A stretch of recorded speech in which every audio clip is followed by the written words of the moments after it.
On the morning of August 27th, 2026, inside the Oval Office, Donald Trump picked up a pen and signed a document that instantly changed how the United States government refers to one of the 5 Great Lakes. From that moment forward, according to the order he signed, Lake Ontario would officially be listed in United States government records as Lake America. Not a rumor, not a campaign promise, not something floated on social media and then quietly dropped. A signed executive order confirmed by CNN, NBC News, CBS News, The Washington Post, Fox News, CBC, and Ireland's RTE, all reporting the same core fact within hours of each other. And within minutes, on the other side of that same lake, in a country that has called it by a different name for 4 centuries, the Prime Minister of Canada answered back, not with outrage, not with a shouting match, but with a single sentence that many viewers online are now calling one of the sharpest political comebacks of the year. This is the story of how a lake became the newest battlefield in a trade war that has been building for almost 2 years, and why the answer Mark Carney gave might matter more than the order Donald Trump signed.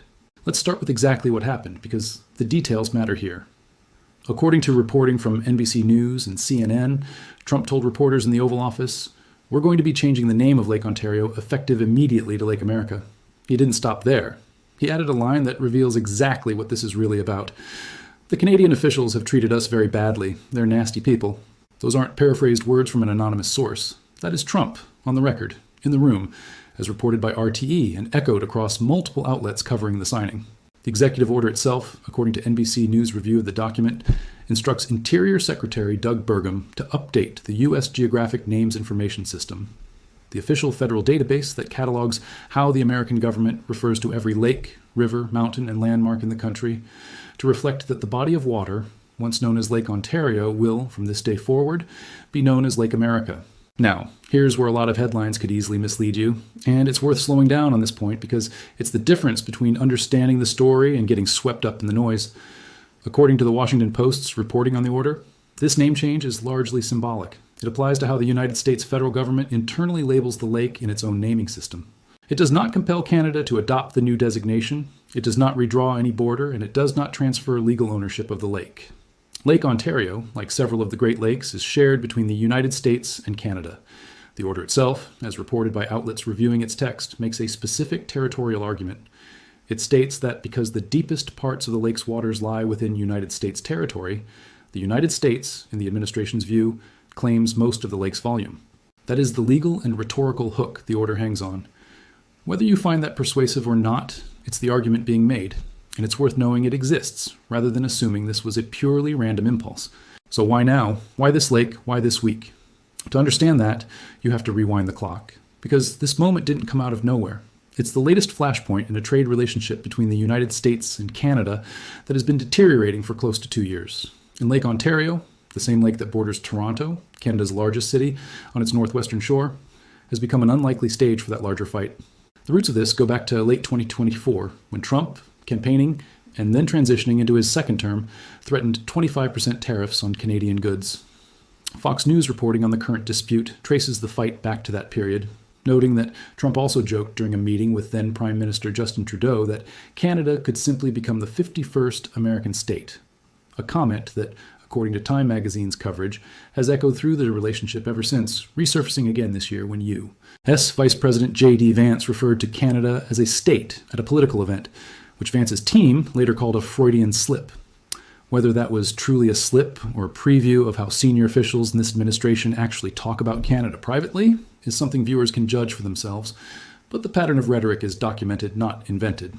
By early 2025, the tariff threats became real policy. According to Yahoo News and ABC News reporting from that period, Trump signed an order imposing a 25% tariff on goods coming from Canada, a move Ontario Premier Doug Ford called the craziest idea in an interview with ABC News Live. Ford didn't just criticize it, he retaliated. He announced a 25% export tax on electricity flowing from Ontario into the United States. He pulled American liquor and beer off store shelves in the province, and he moved to end a contract with Elon Musk's Starlink satellite service, a decision that would have affected internet access for people in parts of Minnesota, Michigan, and New York who rely on cross-border infrastructure. It's not the people of America, it's not the elected officials, it's one person that has caused this issue, Ford told ABC News at the time, adding, "We have to retaliate, as much as we don't want to our closest friends and allies." That framing, protecting the relationship with the American people while opposing the American president directly, has stayed remarkably consistent from Ford throughout this entire saga. And it's worth keeping in mind as we move forward in this story, because it explains a lot of what comes next. Fast forward to this past week, and things escalated fast. According to CBC News and CBS News, trade talks between Washington and Ottawa broke down entirely. When negotiations collapsed, the Trump administration followed through on threats it had been making for months. 50% tariffs on approximately $20 billion worth of Canadian goods took effect on August 22, 2026. That is not a projection or an estimate from an analyst. That is a tariff that is currently, as of this recording, actively being applied to Canadian exports. Prime Minister Mark Carney responded by vowing to retaliate dollar for dollar, according to CBS News, with Canada's own 50% tariffs on certain American goods set to begin on September 8, 2026. That retaliation date has not passed yet at the time this script was written, so it remains a stated plan rather than a completed action. An important distinction, because a lot of what's swirling around this story blends things that have already happened with things that are still scheduled to happen. And a careful viewer should be able to tell the difference. While all of that was unfolding at the level of tariffs and trade deficits, a second, more personal fight was brewing between Trump and Doug Ford specifically.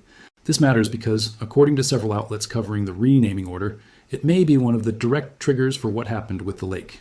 Here's the sequence, as reported by CBC News and Fox News.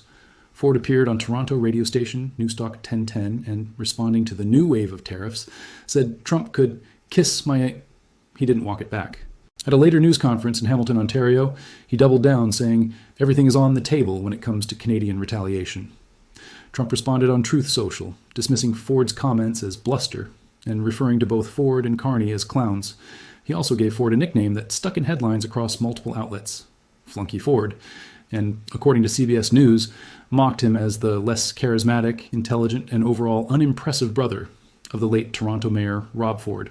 It was the morning after that exchange, a detail confirmed by CBC News' timeline of events, that Trump posted to Truth Social threatening, for the first time, to rename Lake Ontario Lake America. At that point, it was still just a threat, a social media post, not yet a signed order. Trump told reporters, according to CNN, that he was seriously considering the change, and that we don't expect to be doing much business with Ontario any longer. Ford's initial reaction to that threat, in an interview with CNN's Wolf Blitzer, was almost dismissive. I think it's a lot of rhetoric, he said, before pivoting to substance. We're strong believers in being a sovereign country, and when President Trump wants to attack our sovereignty and attack our businesses and people in Ontario, I can't roll over. He added a line that's worth sitting with. My job is to protect Ontario and Canada, and ironically, protecting the American people. That's Ford's consistent position throughout this entire dispute, framing his retaliation not as anti-American, but as an attempt to shield ordinary Americans from a fight he says one man started. There's one more piece of this personal feud worth including, because it shows how far this rhetoric had already traveled before the lake even entered the picture. According to Yahoo News, Ford had posted a political ad on social media that used part of a speech by Ronald Reagan to criticize Trump's tariff policy. The ad reportedly gathered more than 1 million views. Trump called it fake and a fraud on Truth Social, and, according to that reporting, said he was halting trade negotiations with Canada altogether in response. Ford, for his part, told the Associated Press that Reagan would be throwing up and disgusted with President Trump over his departure from Reagan's free trade legacy, a pointed jab aimed squarely at Trump's own party's history. So by the time the executive order renaming Lake Ontario was actually signed on August 27th, this wasn't an isolated diplomatic gesture. It was the latest escalation in a string of insults, tariffs, retaliatory tariffs, and public mockery that had been building for days, layered on top of a trade dispute that had been building for nearly 2 years. Now let's return to the lake itself, because there's a detail in Mark Carney's response that a lot of viewers are picking up on, and it deserves its own moment. When Trump signed the order, Carney didn't respond with anger. According to CNBC and NBC News, he posted on X, "We know that America is changing, their trading relationships, their foreign policies, their national monuments, their hydronyms." Then he delivered the line that's been circulating widely since. Canadians also know that naming reality means calling it Lake Ontario. Then, now and always. That word, hydronyms, referring to the names given to bodies of water, was a deliberate, almost professorial choice, and it set up the historical point Carney made next. According to NBC News' direct quotation of his post, Carney wrote, "The name Lake Ontario comes from the Wendat word Ontario, which appropriately means the lake is beautiful, the lake is big. The name is more than 400 years old, predating both the Confederation of Canada and the Declaration of Independence of the United States of America. That is a verified historical claim. CNBC separately confirmed, citing the Center for Great Lakes Literacy, that the name traces back to the Iroquoian word oniatari.io, meaning Lake of Shining Waters, while other outlets, including RTE, cite the National Museum of the Great Lakes describing the same Huron-derived root as meaning Great Lake or beautiful water. Slightly different translations across sources, but the same underlying point holds up. This name predates both nations currently arguing over it by a wide margin.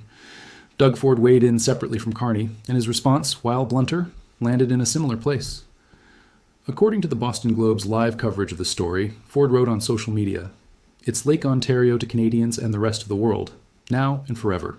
In an earlier interview, before the order was even signed, Ford had struck a slightly more amused tone, telling reporters, according to CBS News, "I have to laugh when he comes up with these ideas. It's always going to be Lake Ontario here in Canada. If he wants to name it Lake America, Lake Trump, whatever he wants to do, that's his prerogative." That's a notably different register than the outrage you might expect. Ford essentially shrugging and saying the American government can call it whatever it wants internally, but that won't change what the lake is actually called by the people who live on it. It's a form of pushback that doesn't waste energy fighting over the label itself, and instead just quietly refuses to accept it as reality, which, in its own way, might be a more effective response than a furious denial would have been. There's a third Canadian voice in this story that deserves its own space because her response actually came earlier than Carney's and Ford's, and it set the tone for how the Canadian government as a whole would handle this. Canada's Minister of Industry, Mélanie Joly, was asked directly about Trump's threat during a press conference on Tuesday, 2 days before the order was actually signed. According to CBC News and The Hill's reporting on that press conference, Joly told reporters, "We'll always call it Lake Ontario," and then added, "period." She went further, grounding her response in a much longer timeline than even Carney's 400-year figure. "We're proud of our Great Lakes," Joly said, according to The Hill. "We've navigated the St. Lawrence River, the Great Lakes, for thousands of years, and it was part of a foundation of our country, and we'll just stand up for what we have." Reporting from The Hill notes that Joly's comments were met with applause in the room. She also used a specific word to describe the entire renaming episode that's worth repeating exactly, because it captures how much of the Canadian political class appears to view this fight. Shenanigans. According to CBC News' direct quotation, Joly said that despite all these shenanigans, Canada would be smart and be strategic and fight back. That's three separate senior Canadian voices, Carney, Ford, and Joly, landing on remarkably similar messaging within days of each other. Acknowledge the provocation, refuse to treat it as a real threat to Canadian identity, and pivot immediately to the actual economic fight underneath it. When Trump actually sat down to sign the order on the 27th, his own comments in the room add useful detail that a lot of headline summaries leave out. According to NBC News' account of the signing, Trump told reporters, "This is official, effective immediately." He went further, emphasizing that the order wasn't just rhetorical this time. "I filed all the necessary papers, documents, everything else," he said, adding, "We notified all of the various people that we have to notify. So we've done everything that you have to do, and this is official, effective immediately." That level of procedural detail, filing paperwork, notifying agencies, is Trump himself drawing a contrast between this signing and the days of truth social threats that preceded it, essentially telling reporters that this time it's not just talk. And when a reporter asked him directly what message he was trying to send to Canada by renaming one of the Great Lakes, his answer was notably flat, according to NBC News. No message. "As you know, Canada has been ripping us off for a long time on trade." He added a line that echoes almost word for word what he'd been saying about Doug Ford and Mark Carney for days. "They don't pay for anything, and they want to be treated like a state, but they're not a state." It's also worth going a little deeper into the Gulf of Mexico precedent, because the reasoning behind that earlier rename turns out to be different from the reasoning behind this one, and that difference tells you something. According to The Hill's reporting, when Trump signed the Gulf of America order back in 2025, he described it at the time as a form of retaliation against Mexico, specifically for what he characterized as allowing millions of people to pour into our country. In other words, that earlier renaming was framed around immigration policy. This time, with Lake Ontario, the stated justification is entirely different. It's framed around trade deficits, tariffs, and what Trump has repeatedly called Canada ripping off the United States. Same tactic. Symbolic renaming of a shared body of water tied to a president's naming authority over U.S. government records, but aimed at two different grievances against two different neighboring countries.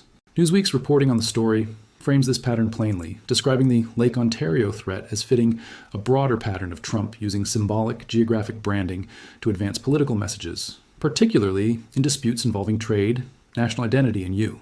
S. Influence abroad. That's not this script's own interpretation. That's Newsweek's own framing of the pattern, cited directly because it's a useful, concise way of describing what multiple outlets have independently converged on saying about this administration's approach to geographic renaming.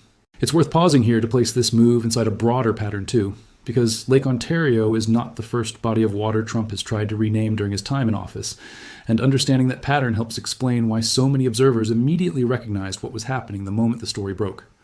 On the very first day of his second term back in January 2025, Trump signed an order changing the name of the Gulf of Mexico to the Gulf of America for you. S. Government purposes. A move confirmed by NBC News as part of its background reporting on the current Lake Ontario story. That change obligated U.S. federal agencies to use the new name, but as the RTE report on Lake Ontario notes, Mexico rejected the change entirely, and the new name has not gained any international recognition outside of you. S. Government documents and U.S.-based mapping services that chose to adopt it. In other words, there's already a real-world precedent for exactly how this plays out. The American government updates its own internal naming system. American maps and American federal websites may reflect the new name, but the rest of the world, and often large parts of American media and public life, simply keep using the original name because a rename inside one country's naming database doesn't actually change what a body of water is called by the people and nations who border it.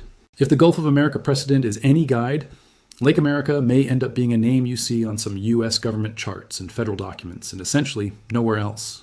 Let's talk about scale for a moment, because it's easy to get lost in the theater of a renamed lake and lose sight of just how much money is actually on the table in this broader dispute.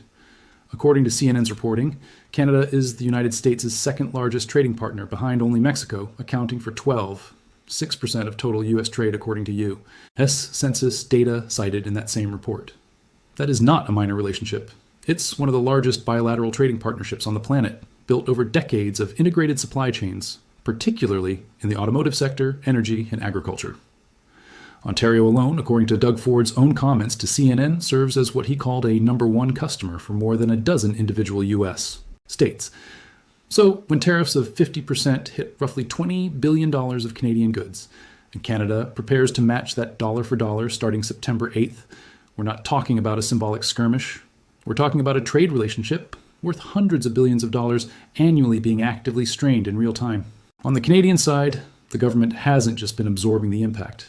According to the Yahoo News report on Carney's response to the renaming order, Carney's government has committed more than 25 billion Canadian dollars in measures specifically designed to protect Canadian workers and businesses affected by American tariffs.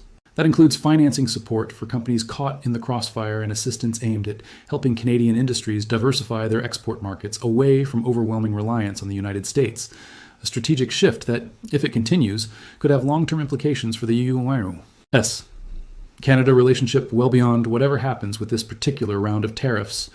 The same reporting notes that the Wall Street Journal has described both governments as bracing for what could be a prolonged trade dispute, with neither side expecting immediate negotiations to resume, even though both sides could, in theory, eventually return to the table.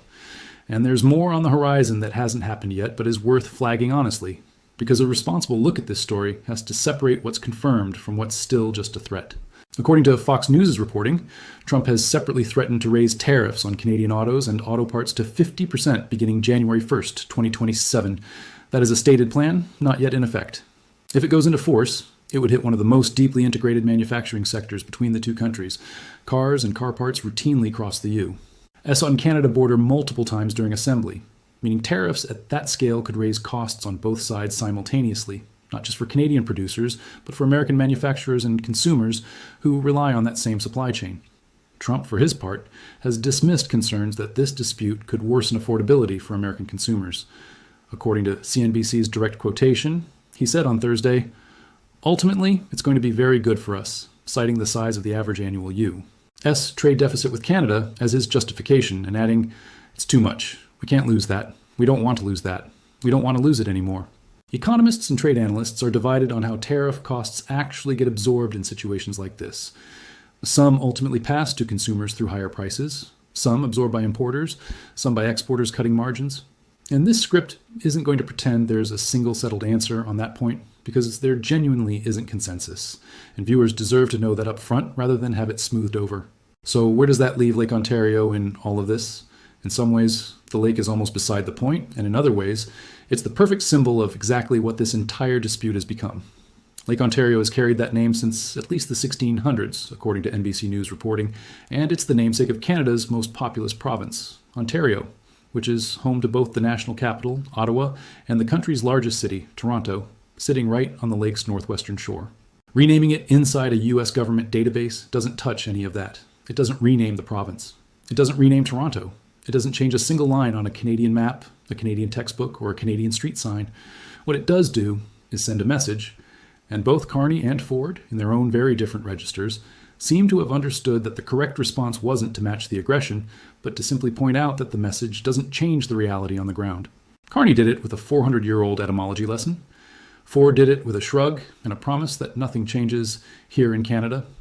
Together, those two responses paint a fairly clear picture of a country that isn't panicking over a name on paper, even while it's very much bracing for the economic consequences of the underlying trade war that produced it. It's also worth asking, honestly, what this move accomplishes for Trump domestically, because that's part of the story too, even if it's less discussed. According to NBC News' own framing of the timing, the order was signed ahead of a presidential trip to Texas, where Democrats are reportedly working to expand their footprint ahead of the midterm elections. A detail that NBC's Meet the Press panel, including correspondent Monica Alba and Bloomberg's Sahil Kapoor, alongside the Cook Political Report's Aaron Covey, discussed specifically in the context of the broader midterm landscape. Whether a renamed lake actually moves votes in Texas or anywhere else is something no one can verify from a news report. That's speculation territory, not fact, and this script won't pretend otherwise. But the timing itself, landing just before a politically significant trip, is a documented fact worth including, because it suggests this wasn't purely a foreign policy decision made in isolation from domestic political considerations. Let's also address something Doug Ford said that's easy to miss in all the sharper, more quotable lines, because it complicates the picture in an important way. Even in the middle of trading insults with Trump, Ford has repeatedly, consistently said he doesn't want this fight. According to CBS News, he called the new tariffs an unprovoked attack on Canadians, but in the same breath said he's hopeful that everyone comes to their senses and we have a fair deal for both countries. He's also said in comments to ABC News from an earlier stage of this dispute that he wants Canada to keep exporting energy and raw materials across the border, and that Americans are still, in his words, our closest friends and allies, and that Canadians still love the American people. That's a notably different tone than the viral sound bites might suggest. This isn't a leader trying to permanently sever the relationship.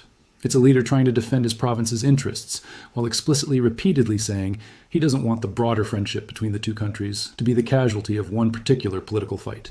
Now, let's be honest about what remains uncertain here, because that matters just as much as what's confirmed.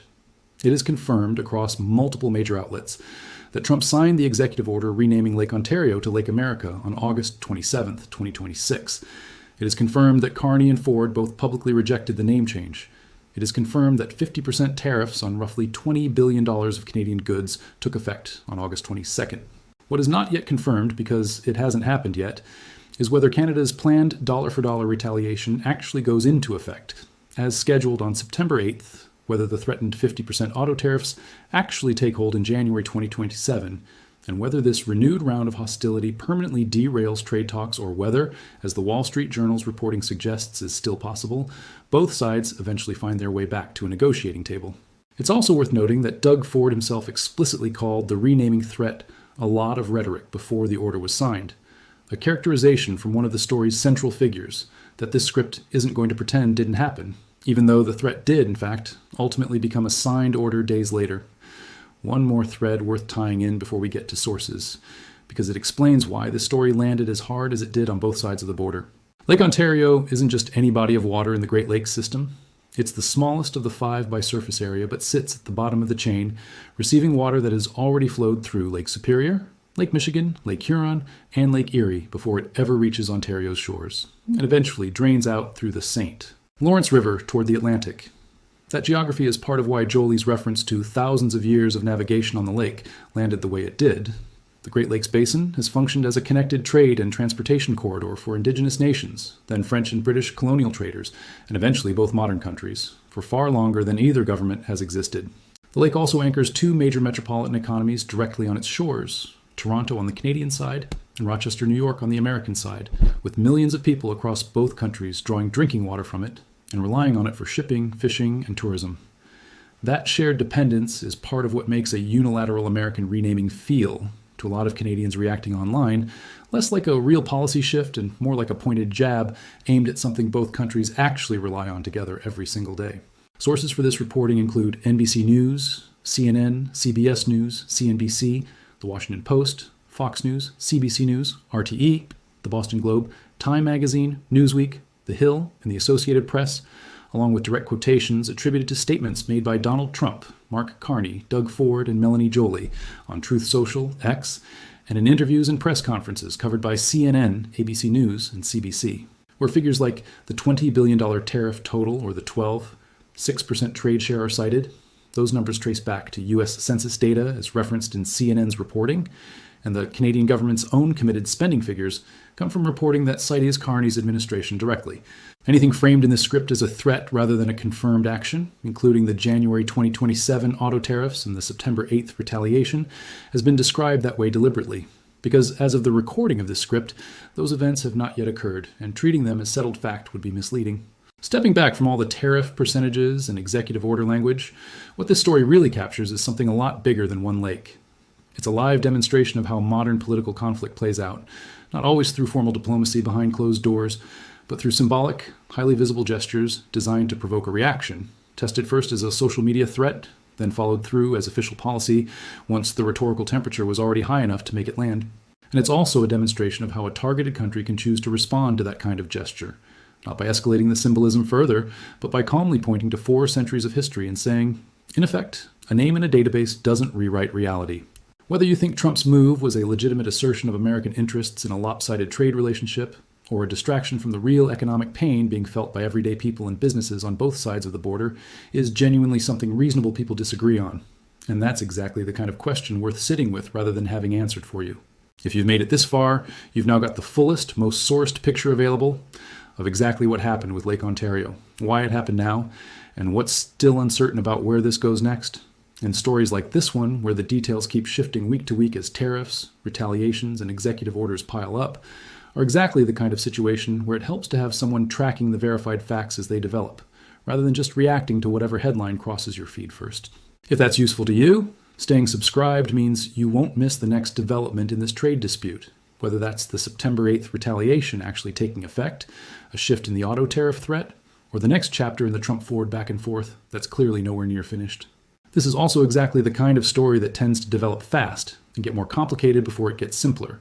So if deeper breakdowns like this one are useful to you, subscribing means the next update lands in front of you the moment there's something real to report, instead of days later once the story's already moved on. And if you've appreciated that this video separated what's actually confirmed from what's still just a threat or a rumor, rather than blending the two together the way a lot of coverage does, that kind of careful, sourced breakdown is exactly what you'll keep getting here, as this trade war between 2 of the world's closest allies continues to unfold. So here's the honest, open question worth sitting with. Lake Ontario has carried its name for 400 years, through wars, through the founding of 2 separate nations, through generations of people who lived on its shores long before either country existed in its current form.